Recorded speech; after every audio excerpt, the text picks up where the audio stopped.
شروع اللہ کا نام لے کر جو بڑا مہربان نہایت رحم والا ہے۔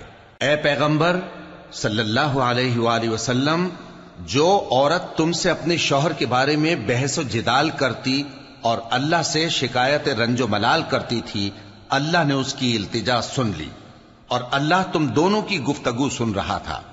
کچھ شک نہیں کہ اللہ سنتا ہے، دیکھتا ہے۔ جو لوگ تم میں سے اپنی عورتوں کو ماں کہہ دیتے ہیں وہ ان کی مائیں نہیں ہو جاتی، ان کی مائیں تو وہی ہیں جن کے بطن سے وہ پیدا ہوئے۔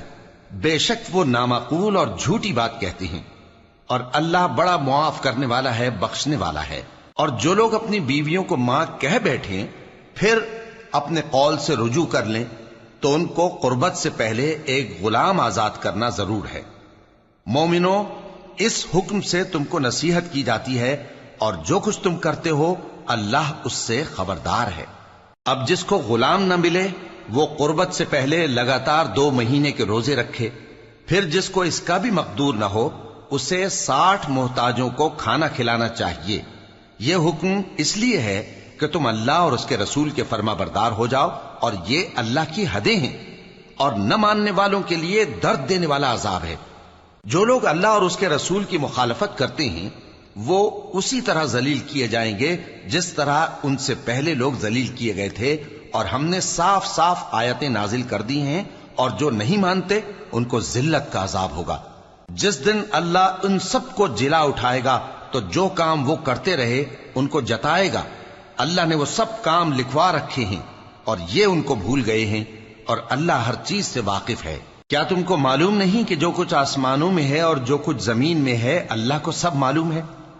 کسی جگہ 3 شخصوں کی سرگوشی ہوتی ہے تو اللہ ان میں چوتھا ہوتا ہے، اور جہاں 5 آدمیوں کی سرگوشی ہو تو وہ ان میں چھٹا ہوتا ہے، اور نہ اس سے کم یا زیادہ مگر وہ ان کے ساتھ ہوتا ہے، خواہ وہ کہیں ہوں۔ پھر جو جو کام یہ کرتے رہے ہیں قیامت کے دن اللہ سب ان کو بتائے گا۔ بے شک اللہ ہر چیز سے واقف ہے۔ اے پیغمبر صلی اللہ علیہ وآلہ وسلم، کیا تم نے ان لوگوں کو نہیں دیکھا جن کو سرگوشیاں کرنے سے منع کیا گیا تھا، پھر جس کام سے منع کیا گیا تھا وہی پھر کرنے لگے؟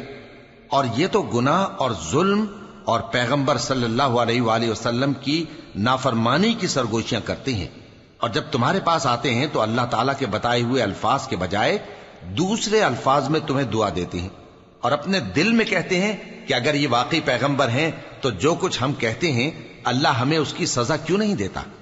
اے پیغمبر صلی اللہ علیہ وآلہ وسلم، ان کو دوزخ ہی کی سزا کافی ہے، یہ اسی میں داخل ہوں گے اور وہ بری جگہ ہے۔ مومنو، جب تم آپس میں سرگوشیاں کرنے لگو تو گناہ اور زیادتی اور پیغمبر کی نافرمانی کی باتیں نہ کرنا، بلکہ نیکوکاری اور پرہیزگاری کی باتیں کرنا، اور اللہ سے جس کے سامنے جمع کیے جاؤ گے ڈرتے رہنا۔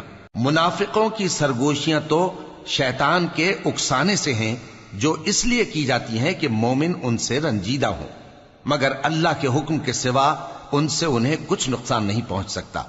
تو مومنوں کو چاہیے کہ اللہ ہی پر بھروسہ رکھیں۔ مومنوں، جب تم سے کہا جائے کہ مجلس میں کھل کر بیٹھو تو کھل کر بیٹھا کرو، اللہ تم کو کشادگی بخشے گا، اور جب کہا جائے کہ اٹھ کھڑے ہو تو اٹھ کھڑے ہوا کرو۔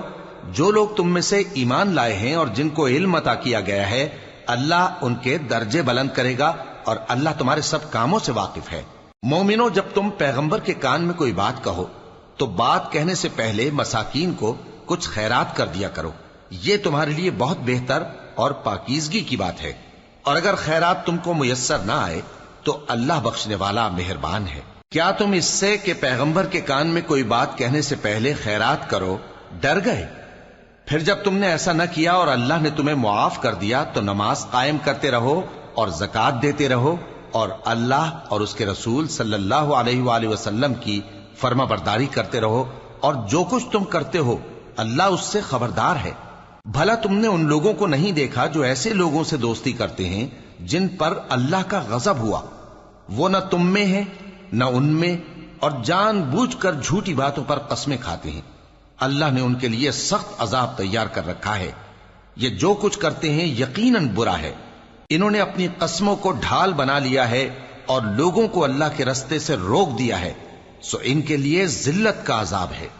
اللہ کے عذاب کے سامنے نہ تو ان کا مال ہی کچھ کام آئے گا اور نہ اولاد ہی کچھ فائدہ دے گی۔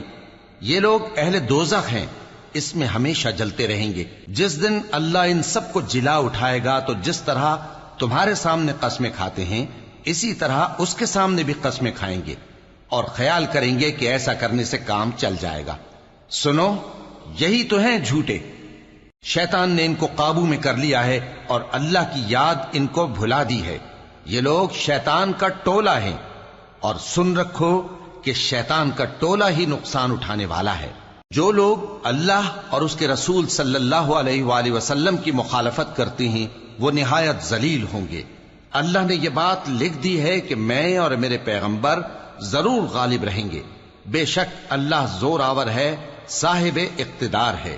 جو لوگ اللہ پر اور روز قیامت پر ایمان رکھتے ہیں تم ان کو اللہ اور اس کے رسول صلی اللہ علیہ وآلہ وسلم کے دشمنوں سے دوستی کرتے ہوئے نہ دیکھو گے، خواہ وہ ان کے باپ یا بیٹے یا بھائی یا خاندان ہی کے لوگ ہوں۔